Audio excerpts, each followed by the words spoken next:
guys, welcome back to Kicking It with Kish. So this video is all about our family trip to Panama City Beach that we did last week. Yeah, last week. We had such a great time. And I was initially supposed to be doing a vlog while I was on the trip, and that really didn't happen because we were having so much fun. So I wanted to make sure all the things that we did that to show you guys how it went. We did have a budget, and of course, if you like budget friendly things, this is a channel that you want to stick with and tune into. So go ahead and hit that subscribe button and hit that like button. I realize I haven't been saying that a lot lately, so go ahead and support the channel by smashing the like button and hitting subscribe, so you always know what's going on. Okay, so we went to Panama City, and we went around the time where we was having a gas shortage in Georgia. Oh my gosh, I was so nervous. So what I'm going to do is kind of show you what's the scenario, or talk about the scenario, and then I'm also going to have it playing on the side, okay? So that way it'll kind of coincide with each other. So first things first, this trip, everybody spent under $300, and it was 9 of us. So just keep that in mind, okay? This is what I'm talking about. Your girl's a planner. I plan. So call me frugal, call me cheap, whatever you want. I don't care. I like to save my money. All right? So anyway, it was me, my husband, my kids. We had 2 of my kids' friends. We also had my sister, her husband, and my mom. So that's all 9 of us, okay? So the first thing that we did, that you're gonna get ready to see in the clip that I did a little bit of, is we rented a 15-passenger van. It's a Sprinter van, and we drove down there because the timing from Atlanta to Panama City Beach is only like 5.5 hours. So that's nothing. My sister's husband and I, we tag team. He drove half the way because they're coming from further up north. So he drove half the way, and then I took over and drove the other half because I love to drive as well. So that's what we did first. Guys, if you are doing a trip with a lot of people and it's not too far of a drive, rent a Sprinter van. When the thing that was giving me a little bit of anxiety, and when I don't have that type of an issue, is the gas. That's the only thing I could not budget, the gas. When we filled up for gas and we didn't let it drop too low because we was having a shortage, and I didn't want to go somewhere and then find out that that place didn't have gas and then we run out of gas on the trip. So we filled up when we was kind of like a little bit under half, and that van filled up for literally $40. I'm so not lying. $40. If I could find a receipt, I'm gonna screenshot it and show it to you guys. $40 for under half of a tank to fill it back up. Number one. Okay. After that was over, when we made it to Panama City Beach, Florida, what we did was went to Waffle House. That was closest to the condo. That's another thing. I rented a condo for all of us to stay under one roof instead of getting separate hotels. Big money saver. This condo was on the other side, by the lagoon side. That was also another money saver, and a big tip that I'm going to tell you guys. If you have to go on a vacation with a lot of people and you want to save some money, try and book a Airbnb or a condo that is not on the most popular side, okay? So the condo that I rented was at Regency Towers. I got a lot of good reviews on it. That's why I was comfortable booking there. I did book on Expedia because other sites keep popping up and I wasn't sure if they were spam sites or not. I rented the hotel at Regency Towers for 2 days. 2 nights, 3 days. So, okay, you could only check in at 4 o'clock. That's another thing. So we left Georgia at 3 o'clock in the morning to get down to Panama City Beach because I like to make sure I take full advantage of all of the day of my vacation. So we left Georgia. We got down to Panama City Beach around 9 o'clock. There's also a time difference. The time goes back when you're in Panama City, so we got an extra hour, which is perfect. So when we got to Panama City Beach, what I decided to have us do is go and get breakfast at Waffle House. And I told them, if y'all need to brush our teeth, walk with your toothbrush while you're going to just freshen up. After we finished eating at Waffle House, we can't check into the condo until 4 o'clock. So from there, what we did was we drove around to see where the condo or the hotel was, because it's a condo within a hotel. So we were able to take advantage of all the amenities. So anyway, we found out where the hotel was, and then I also had something booked for us to do, which was the Dolphin tour. The Dolphin boat tour was $27 for adult, and I think it was $24 something for senior citizens. So we were able to take advantage of that. And I had that scheduled from 1 o'clock until 3 o'clock. It's a 2-hour boat ride. Phenomenal. I am going to definitely recommend everybody on my channel, if you go to Panama City, make sure you go on and do the Dolphin tour. The name of the company was Sea Screamer. Phenomenal. The dolphins were off the chain. I'm gonna make sure I insert a clip as well so you can have a little taste of what we had going on. So I'm gonna let you see that right now, and then I'll be back.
Okay, come on back. They take pictures of you in the beginning, so when you come back, the pictures will be ready.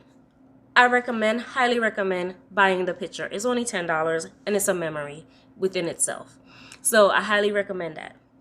While I was on the Dolphin boat tour, I got a phone call from the hotel saying that my room was ready, which was great. So now the boat tour ends at 3 o'clock. Went ahead back to the hotel and went to the lobby area. They make you fill out some paperwork. They ask you how many people. They give you bands. You have to wear this band on your wrist while you're on the property. And then after that, that's it. Now, the company that I they gave me an app and everything, because this particular room, you don't need a key. It's a keyless entry. So they give you a code, and that's how you get into your room. So like I said, we was at the Regency Hotel. My room was 802, It's not a front-facing view room. It's kind of on the side of the hotel. But when I tell you, the sunset view is phenomenal from there. I'm sorry I didn't get it on video because I was just enjoying my trip. So I was okay with my room. The room was clean. It was nice. It was big. All of us slept perfectly fine. It was like a 3-bedroom, 2-bathroom condo. Beautiful. So I'm also going to insert a clip of that right here. So I did a room tour of that actual room. So if you wanted to see that room in depth, you could also click on this link and it'll show you the room in depth. Okay, so mind you, we are still on day 1, and everybody, my family already knows when you are with me, every single minute of the day, we are doing something. So, okay, we went in, we checked the room out, everybody got to see what it looks like and all that type of stuff. So now, guess what? It's time to go shopping. So we went to Walmart and we did a food shopping. And I already kind of had an idea what I was going to put on the menu. All right. So what we got at Walmart, which I'm going to let you know now, what I decided to do was day 1, we were going to do tacos. Tacos could feed a lot of people. So we did tacos. We did tacos. I made sure we got bread and cheese and turkey meat so we could do sandwiches when we go on the beach. We have sandwiches, we got sodas, we got juices, we got wine coolers, we had hot dogs, we had waffles, we had eggs, we had regular bacon, turkey bacon. All of that stuff is what I shopped for. Okay, so I wanted to make sure we had enough food for the amount of days that we were gonna be there, but also had food that we don't have too much left over for when we're leaving. We have all this food that's gonna go to waste. Key factor. Walmart grocery shopping took us to $200. After we finished grocery shopping, we left, went back to the hotel, and then we explored the hotel. Went to the beach and just kind of, figure out where everything was. We also had tacos that evening as well. So that was it for day 1. So day 2, for breakfast, surprisingly, we had so much food, so much taco meat left over. Some people ate tacos, some people we did burritos, so we still had food from that. So we kind of ate all of that up. And while we was on the beach, we made sandwiches and we brought some drinks down in a little bag. We froze them overnight. While we were at the beach enjoying the water and everything, the kids saw, people on jet skis, or wave runners, people on a banana boat. So I told the kids, go ahead and go find out how much it costs. Surprisingly enough, and a lady, a guest at the hotel that we were staying at, she told me this. To go on a banana boat where we were at the Regency Towers Hotel was only $25. And she told me that she was probably visiting somebody at the other hotels further up that's more congested. And they asked for the price as well, and they charged them $35. So listen, if you go to the Regency Towers Hotel, once again, it's on the lower side by the lagoon. The prices of the activities seems to be a little bit cheaper on that side as well. So we went on the banana boat. It was $25. All 6 of us went. I had a ball, okay? A ball. I was trying to work my camera so I could record something. So one thing I want to tell you while I'm here. Make sure you get you some of these, okay? These are absolutely great. You put your phone in them, and then they close them and protect them from the water. I had my phone in this, but I also had money in my phone, so, in case anybody else wanted to go. So I was trying to flip the camera around, and he went so fast. I was like, you know what? Forget it. Don't worry about it. So I didn't get video, but the last little clips that I got, which was us coming back and then me jumping on the boat, you know, but it was a ball. These are great for you to have, so make sure you pick you up some of these. Also, there was another thing that I've had these for a while.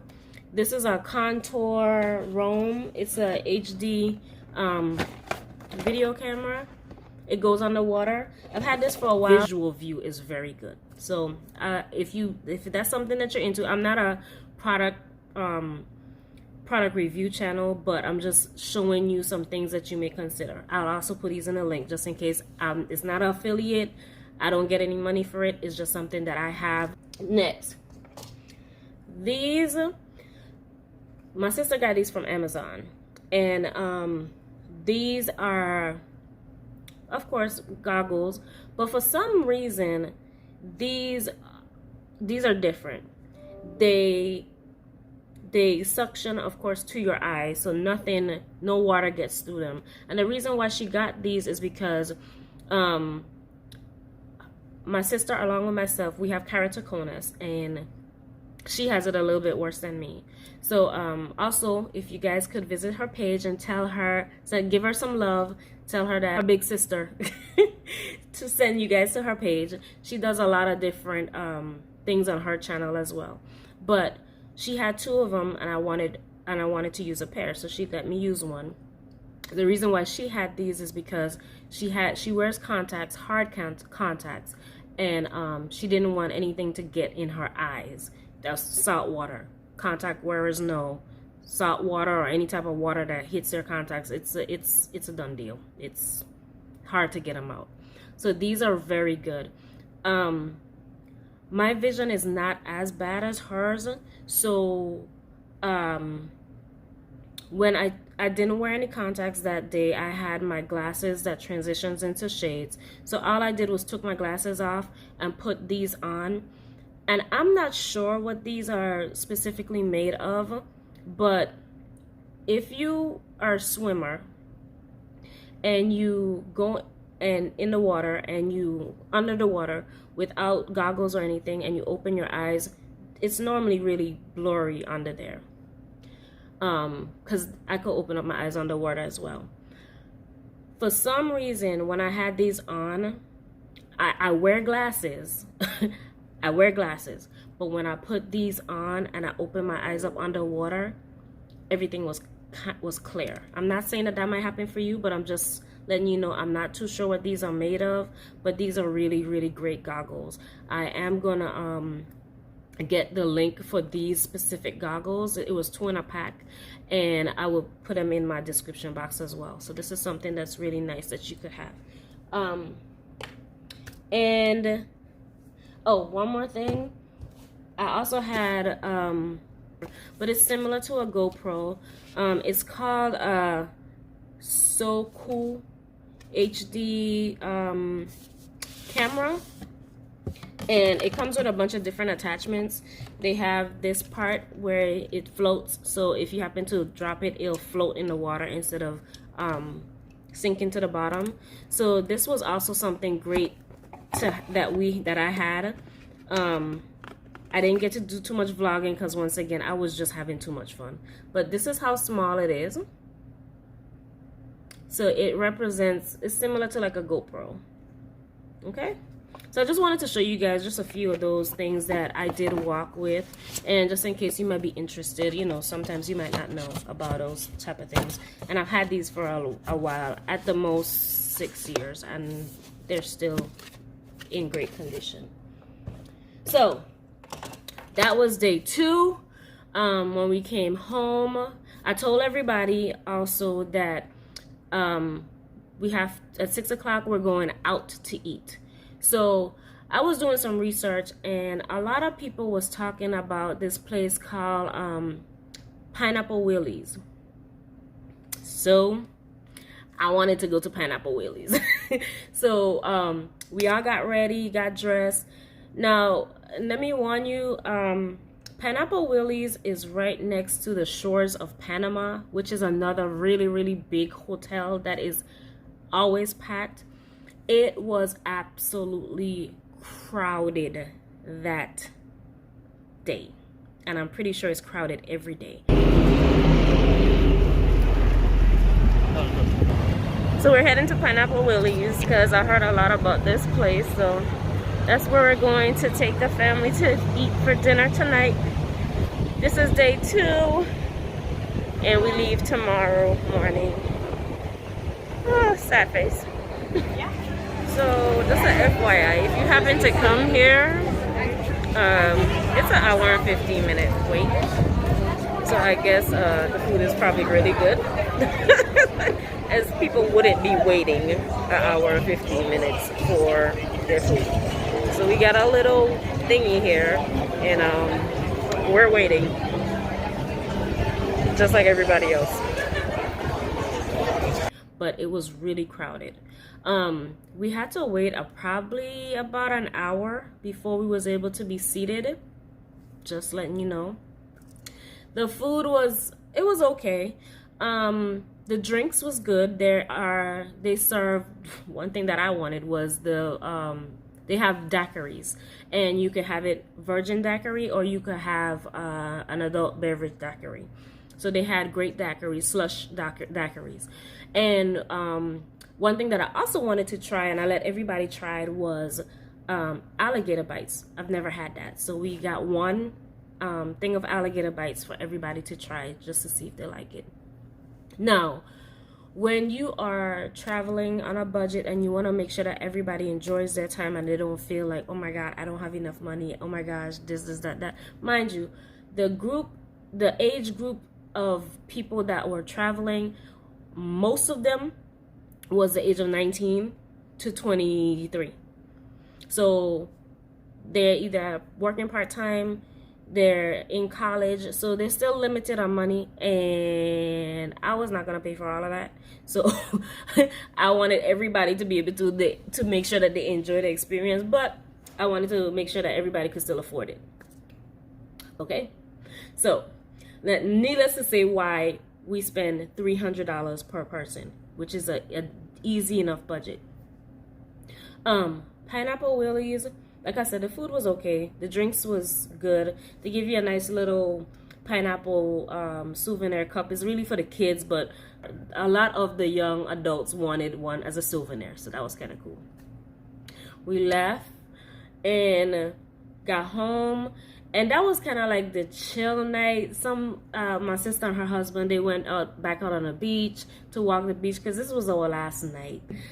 We played games, we played Uno, we just walked around the property again, just enjoying the night. So that was that. They did have a hot tub and they had a weight room. My son really liked the weight room. So that was that. Now, day 3, day 3, checkout day. You check out at 10 o'clock. So, yeah, check out. Everybody made sure that they were packed that night before. I got up really early in the morning and I cooked breakfast. I did all the eggs, I did all the bacon, and whoever wanted waffles, we had eggs, we had bacon. If we still had leftover roll, like the soft rolls from the tacos, some people could make a burrito, a breakfast burrito. So these is why the things I told you guys what we had. We also had hot dogs. This is the main reason. So I cooked all of that stuff up, and that's what we ate for breakfast. I took a nice stroll out early in the morning, probably about like 6:30, 7 o'clock, and just some me time, just looking at the water, just listening to the waves, and just listening to the birds, and just reminiscing and just enjoying the time that was spent. So I really needed that. I really needed to get out. I needed to get away. I needed to get out of Georgia, especially for everything that we've been through for the whole previous year. So yeah, and then when I came back, I cooked breakfast for everybody. We had eggs and bacon, and turkey bacon, and waffles and stuff, and orange juice. And like I said, everybody was packed. So all we had to do was take showers and then make sure we cleaned up behind ourselves. So we cleaned up everything. Make sure they have instructions in the condo as to what to do with the laundry, as far as their laundry. So they had towels and stuff. We really didn't use that, but we just took them down and then put them in the washing machine or on the floor. I don't remember, but we did the instructions. The dishes, make sure you wash them, or make sure you put them in the dishwasher and turn the dishwasher on. And just out of courtesy, just put the room back how you met it, basically. Now I must warn you, checkout was crazy for the guys, because the guys were the ones taking all the bags back to the bus. Waiting for the elevator, I think they waited for the elevator for like 45 minutes. Even though we were right next to the elevator. It was like the elevator, 801, and then us, 802. But the elevators were full. So if you're checking out, I'm gonna a tip. If you can, load your stuff up the night before. Some of the like my son and the younger guys, they took the stairs with the baggage and they just hit the stairs. But of course, it's 8 flights of stairs. So that's just a tip from me to you. If you can pack your stuff at night, go ahead and pack your stuff at night. So in the morning time, when you get up, it's just probably like you're just 1 or 2 bags that you can manage. And if you have to take the stairs, it's not a problem. Or if you gotta wait, it's still not a problem, because you're not going with so many different things back and forth. Oh, one thing I must admit about this hotel, because this hotel is on the farther end, it was not as high as, quote unquote, the shores of Panama. They have like, I think 23 floors or something like that. Ours didn't have that many floors, so the traffic inside of the hotel was not as bad. So if waiting for the elevator at checkout for me it wasn't crazy, but it was you had to have patience. I could not imagine if I was at the other hotels that had more floors and it's time to check out. So just a tip, FYI, just those things are to be considered. And after that was basically it, guys. We load up, we checked out, and we hit the road, went back to Atlanta. Gas going back, I think when we filled up with $60. When I tell you I love a Sprinter van, I don't even think I want to rent anything else. But that Sprinter van was wonderful on gas. Absolutely wonderful. So I highly recommend that if you're going with a big group. And that's pretty much about it. I think I covered everything that I wanted to tell you guys. Our budget, like I said, was $300 a person, so $300 times 9, and we did everything in that $300 except breakfast, the first breakfast at Waffle House. That's the only thing that was not covered. Everything else was covered completely. Our meal at not Wet Willy, sorry. Our meal at Pineapple Willie's, what I did was I factored up how much it's gonna take for gas to go back, and then I factored up how much we had left. And you always gotta put just a little cushion just in case anything happened. I put like a $50 cushion just in case anything happened. And the rest of that, I broke it down by 9, and I broke that down by 9 and gave them a budget and asked them if they could please stay within the budget. And I also wanted to make sure I had enough money to tip our server. And the tip, of course, the minimum was an 18% gratuity tip. All right, so yeah, everything was perfectly fine. Everybody stayed in budget, and we all had a blast. So I just wanted to show you guys a little bit of what we did last weekend, how much fun we had, and just to encourage anybody, if you think that you can't go on a trip, it's too expensive, you can go on a trip. Just plan, just budget, and enjoy yourself. Enjoy yourself. I am not, when I go out on trips, I am not one to go out and just eat or go out and shop. I actually like to do activities. Hence the reason why we did the dolphin tours, the banana boat, and yeah, and the only drink or eating factor was going out to eat that one time at Panama Willy's. And everything else, we just enjoy each other time and company with salt water. Pretty clear salt water. And some stingrays that kind of passed us while we was there and scared us to death. But, you know, so I just wanted to come on here and give you guys some pointers, and hope you guys are having a great day. Hope you guys having a blessed week, and I hope this video has encouraged anyone that thinks that they are not able to travel because of whatever may be going on in your personal life, may it be financially or emotionally or whatever. You can just plan, set a budget, and enjoy yourself. So, and always research. You could always Google stuff to find out how much things cost, just to make sure that you're not caught off guard financially. I hate to be caught off guard financially, so I am a planner. All right, so I hope this information helped, and I will see you guys in the next video. Bye.